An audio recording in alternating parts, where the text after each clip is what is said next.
Oi, galerinha, sejam muito bem-vindos a mais uma aula de História. Eu sou o professor Lucas e já estamos na nossa 11ª aula para o 6º ano do Ensino Fundamental. Na aula de hoje, a gente vai abordar um pouquinho sobre a participação e a formação da identidade brasileira. E aí, nesse processo, a gente vai analisar os grupos, as populações que fizeram parte da construção dessa identidade e, a partir daí, a gente vai analisar a ausência e a presença de determinados grupos na construção da nossa história, certo? Então vamos ver um pouquinho sobre a identidade brasileira primeiro. Observem aí.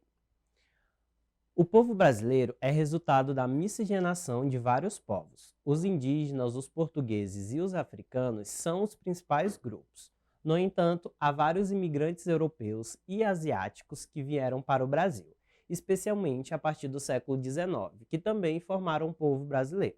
E aí tem uma imagem que retrata três dessas populações, que já são populações chamadas de miscigenadas, então já tem as misturas dos povos, e a partir desse processo a gente vai ver quem são esses povos, certo? Então, vamos ver rapidinho um pouquinho dos três principais povos que o slide citou aí, que são os portugueses, os indígenas e os africanos, certo? E aí a gente vê um pouquinho da construção e da participação desses povos e aí debate como que eles são vistos pela nossa história, certo? Observem aí, os indígenas. O território que se tornaria o Brasil registra a presença de humanos há 12 mil anos atrás.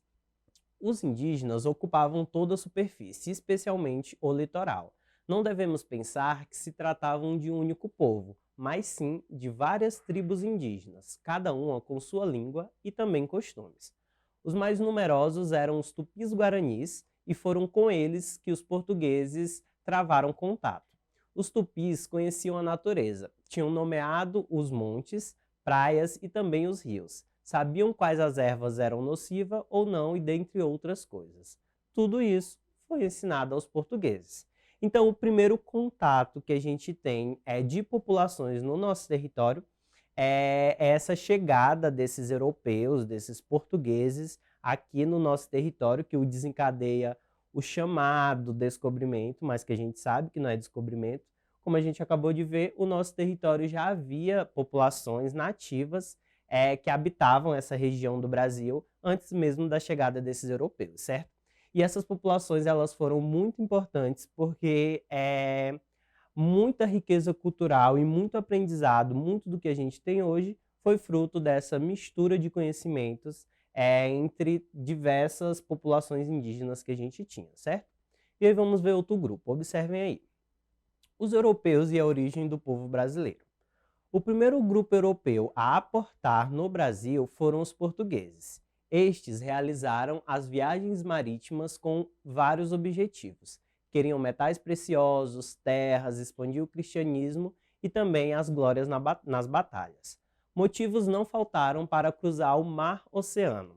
Os portugueses introduziram novos conceitos de sociedade, economia e religião e muito diferentes aos costumes indígenas. Um dos exemplos é a economia. Ao invés de plantar para subsistência, agora era preciso cultivar produtos em grande escala que pudessem ser vendidos no mercado europeu. A chegada dos portugueses aqui no nosso território provocou um choque cultural muito grande. Os nativos que aqui habitavam, eles viviam, como a gente acabou de ver, por exemplo, da agricultura de subsistência. Eles cultivavam e plantavam aquilo que eles consumiam. Com a chegada do europeu, a gente vê um novo modelo de implementação. Afinal, todo esse território brasileiro era uma colônia de Portugal. Então, se era uma colônia de Portugal, e Portugal que administrava, então tudo que tinha que ser produzido aqui era para o benefício da coroa portuguesa, certo? Então, a produção ela passou a ser para a venda, certo? Para a comercialização, para o mercado, e não apenas para a sobrevivência, como era com os povos indígenas, certo? Então, a gente está vendo só um pouquinho desses povos, vendo a participação deles, e agora vamos ver o terceiro grupo, que foi muito responsável na participação da formação da nossa identidade. Observem aí. Os africanos na formação do Brasil. Os africanos sofreram uma migração involuntária. pois foram capturados e trazidos para o Brasil, especialmente entre os séculos XVI e XIX. Nesse período, desembarcaram no Brasil milhões de negros africanos, que vieram para o trabalho escravo. Os escravos trabalharam especialmente no cultivo de cana-de-açúcar e do café. No entanto, cada indivíduo trouxe seu idioma, sua fé e suas habilidades. Desta maneira, este saber foi se disseminando tanto nas fazendas onde trabalhavam, como também nos quilombos, que eram espaços de liberdade. Então, esse terceiro grupo, que são os africanos, esses negros africanos que foram trazidos para cá de forma involuntária, certo? Eles foram traficados, comprados e submetidos à condição de escravo. Então, eles chegavam aqui para trabalhar por uma mão de obra, com uma mão de obra que não custava nada. Então, eles eram escravos, eles trabalhavam e o que recebiam, basicamente, era um lugar onde dormir e, às vezes, uma refeição ou 2 diárias, certo? Então, essa prática foi uma prática muito intensiva. Foram milhões e milhões de africanos que vieram para o nosso território nesse período. Então, essa migração nessa grande quantidade faz também com que a miscigenação, a mistura de povos, venha a crescer cada vez mais.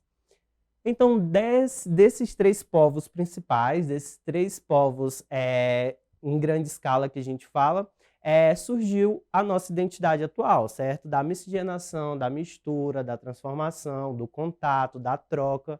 Tudo isso proporcionou que a gente tivesse a nação e o Brasil que a gente tem hoje.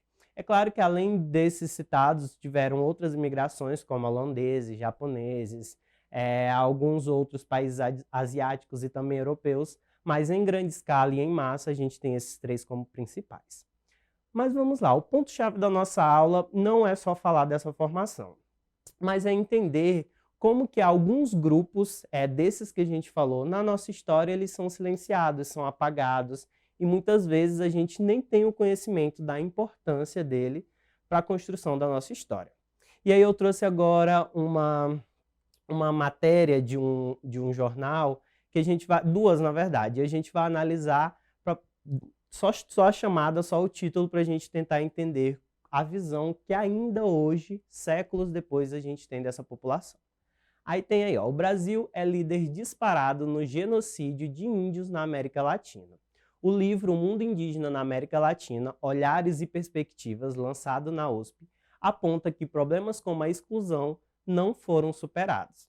Então a gente tem uma população que é uma população grande em termos tanto numéricos como também culturais, mas que cada vez mais é excluída, é morta, é segregada da nossa sociedade.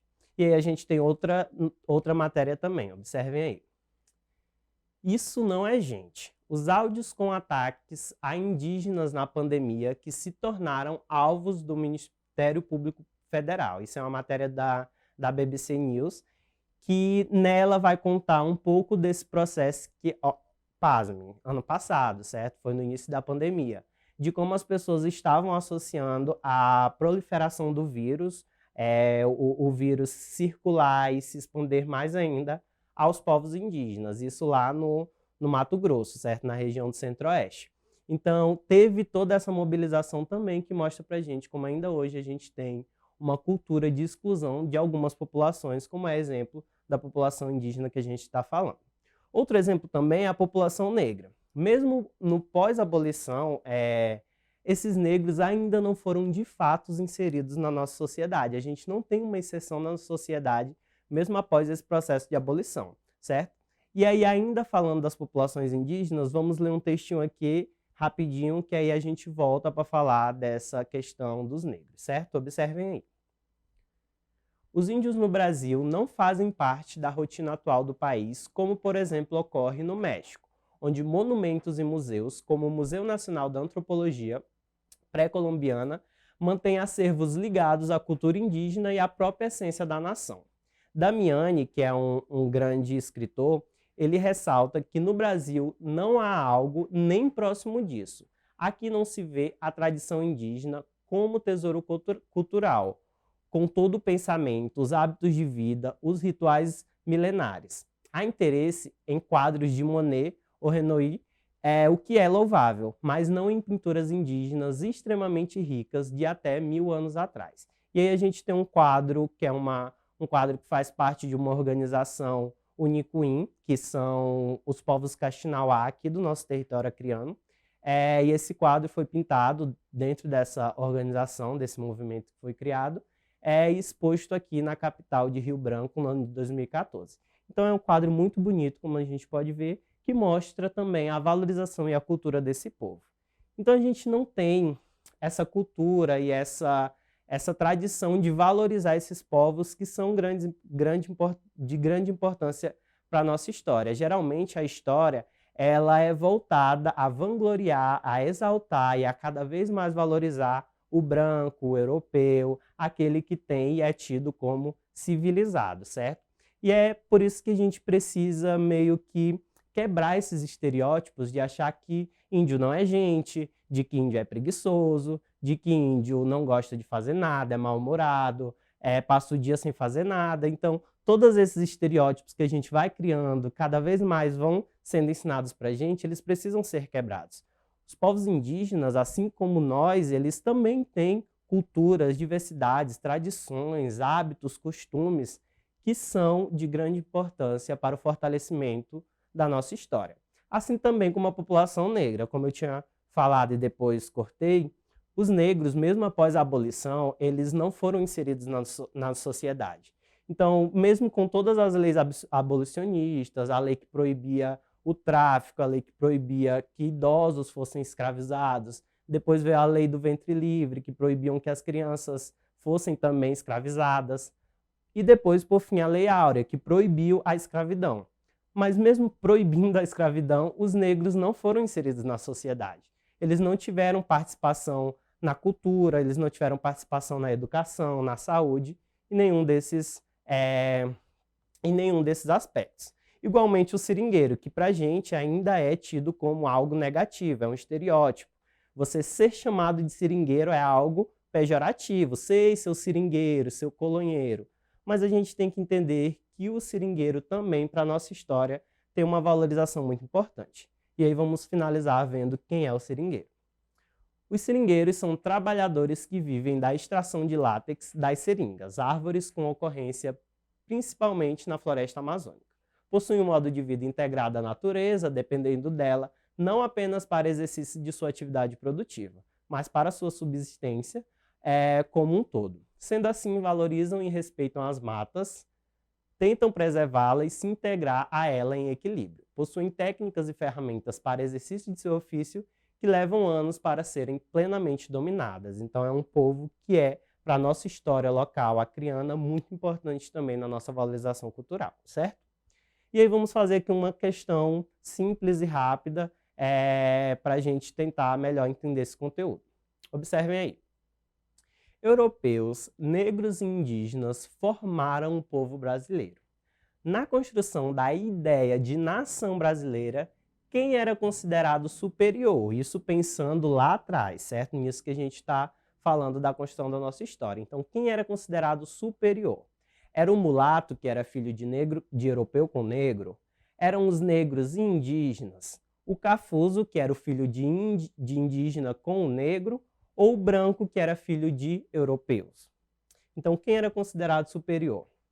Então, a alternativa correta é a letra D, certo? O branco, filho de europeu, que sempre foi considerado superior até hoje nas homenagens, nome de ruas, monumentos. É só analisar o nosso próprio estado, como tudo, e a grande parte é voltada para essa população, certo? Então é isso, eu espero que vocês tenham conseguido compreender nossa aula. Para ter acesso a ela na íntegra, acessem a plataforma Eduque no site da Secretaria de Educação. A gente vai ficando por aqui. Tchau, tchau e até uma próxima.